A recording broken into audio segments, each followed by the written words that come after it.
We've always felt that to win Test matches we're going to need experience on the park, and history shows us if you don't have that you end up struggling.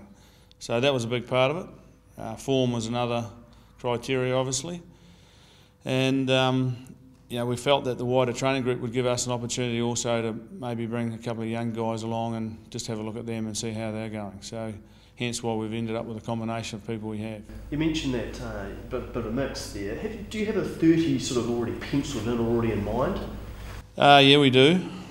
And not necessarily are they all coming to the wider training group. Obviously, Richard Kahui now looks like he's going to be out for some time. Charlie's looking like he could be out for a wee while too. So we'll need to look at who could possibly replace them. We've got 21 of last year's World Cup players involved in the squad, and by and large most of those guys are in really good form, so you can imagine that most of them will get selected. But if you do the numbers, there's going to be some new people in the group when we name the 30. How important was it that you get some of those young sort of up-and-comers or future All Blacks into this group and into the sort of processes? Well, we felt it was really important. Obviously we do have a large amount of the squad who are getting nearer 30 or plus 30, and over the next 1 to 4 years we're going to have to make some changes. So hence we've started that process by bringing in some people, and Luke Whiteblock is probably one of those guys. Brad Shields is possibly another. That we feel that at some point they'll don the All Black jersey, and why not bring them in and let them experience the huge expectations and the feelings that go on inside that camp. Well, there's obviously some tough calls, the Matt Todds and the Zach Guilfords. Can you talk us through those? Yeah, well, Matt Todd again has played really well, but we only have room for 2 open side flankers at the camp, and Sam Kane has got that nod on his form.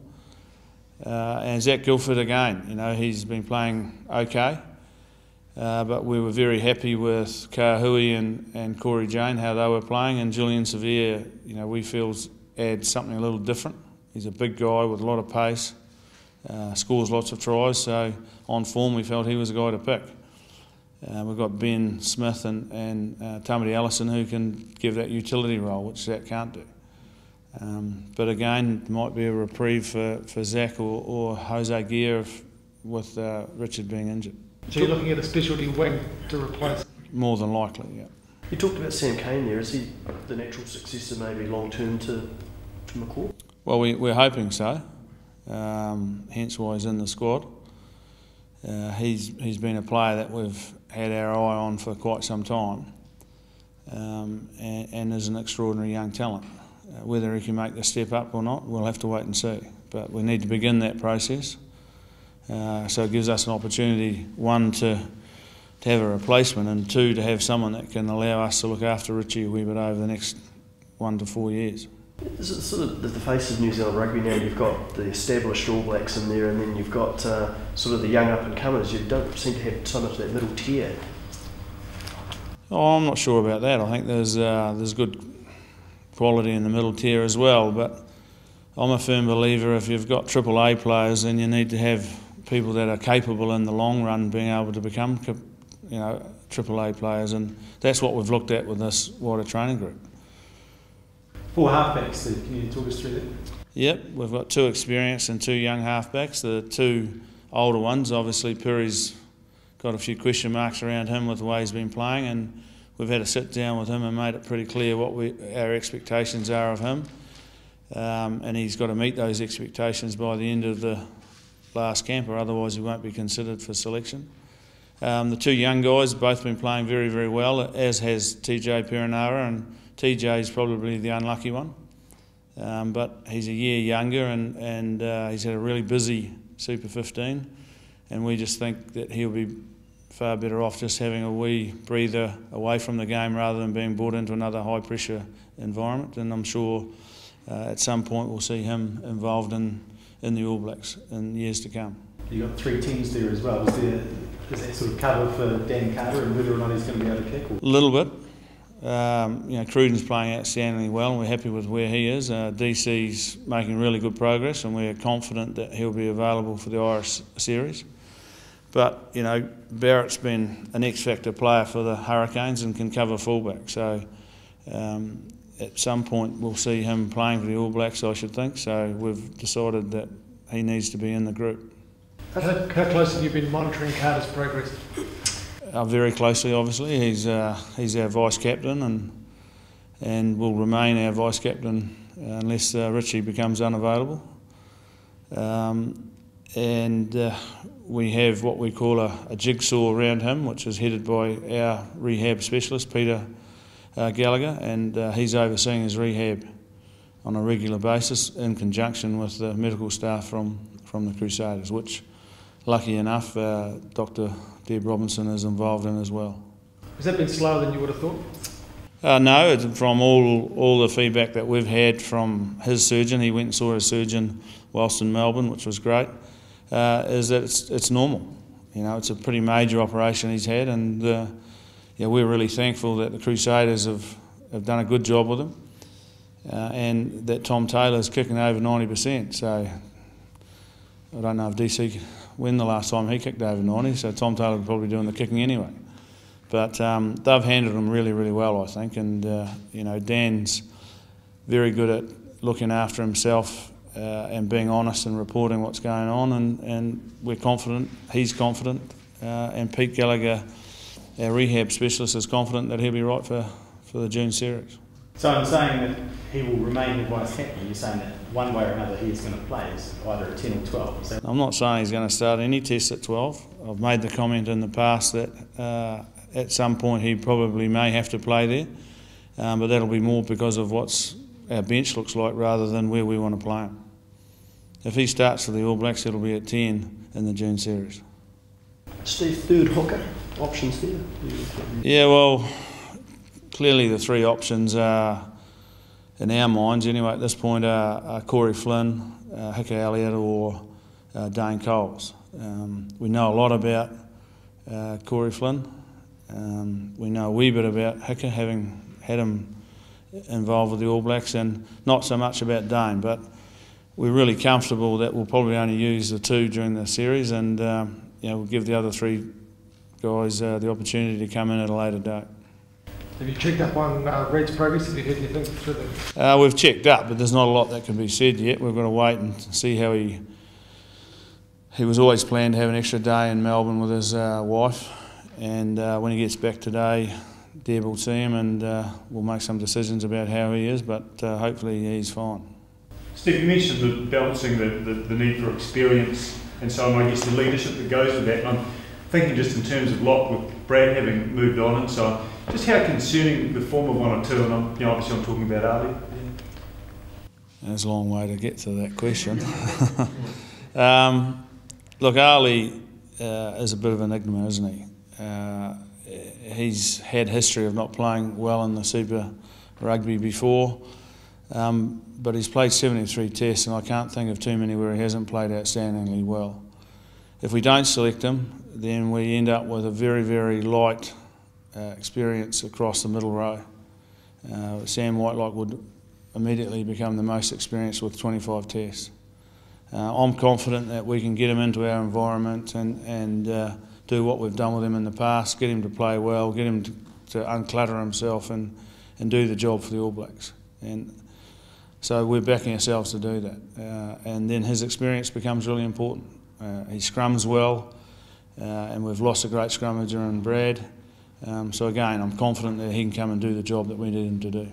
Steve, about this, your first squad in charge, obviously, or the one you've been in charge of selecting, etc. Are you excited about the talent that's actually been showcased in Super 15, etc., and what you've got to choose from? Yeah, very excited, obviously. When you can say that 21 of your World Cup team coming back and are available for selection, that in itself is exciting. Our job is to make sure that when we come together, that we never forget winning the World Cup. It's too big a thing to want to forget, and our country will never forget it. But we need to put some new goals in place, and that'll be primary what we'll be starting to do at the camps, and resetting the bar and setting the standards. and expectations of the All Blacks, and they have been and always will be, that they win, all the time, and that won't change. And then having the talent that's starting to poke its head up and say, hey, look at me, pick me, and we've had to leave some really talented players out, which again is disappointing for them but exciting for us, because there's a big reservoir of players that we can select. So that's exciting. It's starting to feel a little bit like pre-season though. You've had a long pre-season. We'd like to get together and get going, but we've got this new competition that says we've got to play right up until 1 week beforehand. So that's a wee bit of a challenge in itself. But I know that the coaching staff and the management are pretty keen to get these guys together and get back into All Black rugby. Some of those guys, Retallick and Severe, have they fast-tracked their way in to some extent? Has their progress been quicker than you may have thought initially? Well, Retallick certainly has. I mean, not many big men, and he is a big man. I think he's either the tallest or second tallest to Cooksley that's ever played in the second row for Super 15 rugby, and to do it in his first season and do it as well as he has is remarkable. And basically from week 1 to what are we now, week 12, he's been consistently performing, and would have been on everybody's list to pick. So that was, a remarkable effort by him. Now we've got to continue that, because he's got to go up again. The expectation at some point is that he might need to have a wee breather. We'll have to wait and see, and we'll work well with the Chiefs on that, because it's a long year. We've got a lot of rugby to play if he's involved right through to December. Julian Severe, I think, has been someone that was earmarked a long time ago to be good enough. I think he was a player of the World Cup, Junior World Cup, and we were probably a little disappointed with how he had been going, but he turned the corner last year, I think, in the IPM, and Mark and Alama have done a brilliant job with him this year, and he's playing with a lot of confidence, as is the whole Hurricanes team, and he's scoring great tries, and his high ball skills have improved, and that confidence is allowing him to showcase what he has got. Steve, it seems a question that gets asked every time the All Black squad comes out, but Liam Hansen, what happened there? Well, this isn't the All Black team, so we need to be clear about that. It is wider training group, and we just felt that we know lots about Liam, as we do in the case of someone like Latimer and Matt Todd a wee bit, as opposed to Sam Cane and Luke Whitelock and Brad Shield. So it was more beneficial for us, we felt, to bring those three to the camp. So players like that you've spoken to before the squad came out? Yeah, I spoke to Liam last night. Steve, what sort of sacrifices when you get together as a squad, given that short window that you've got this time, in terms of what you usually do as a group, what are some of the sacrifices you're going to have to make? We have to be really smart about how we use our time, and clearly at the camps, Sunday, Mondays normally for Super 15 players are pretty relaxed and are all about recovery. So we'll be driving that recovery program, and we'll be doing a lot of cerebral work on how we want to play, how we want to set up our units. We've got 2 new coaches in that area, or 3 in fact. Ozzy McLean will obviously run the defence, and he'll need it sometime with the defence group. And both Mike Cron and Ian Foster will have time with the forwards and backs respectively. So setting up how they're going to function, how we want to play, and there'll be some subtle changes for sure. I'll look after our breakdown and our phase plays, and I've got some ideas where we want to go there. So we'll talk about that. Then we'll have 1 indoor session and 1 outdoor session. The indoor session will be very, very light, because we're mindful of the fact that they've got to go back and play a Super 15 game on Saturday, and that'll again just be going through some of the detail of some of the stuff we want to change or evolve. And then Tuesdays will be more of a hit out, an outdoor hit out. So really important that we get the clarity and the detail done over these next 2 camps that allow us to go into what will be a pretty short week for the first test. Declutter might be the biggest issue for you. Well, clearly transferring transforming from Super Rugby to All Black Rugby will be well on the agenda when we come in and name the 30-man squad. As for decluttering, I think the key thing is we don't clutter them. We keep it simple, keep it clear.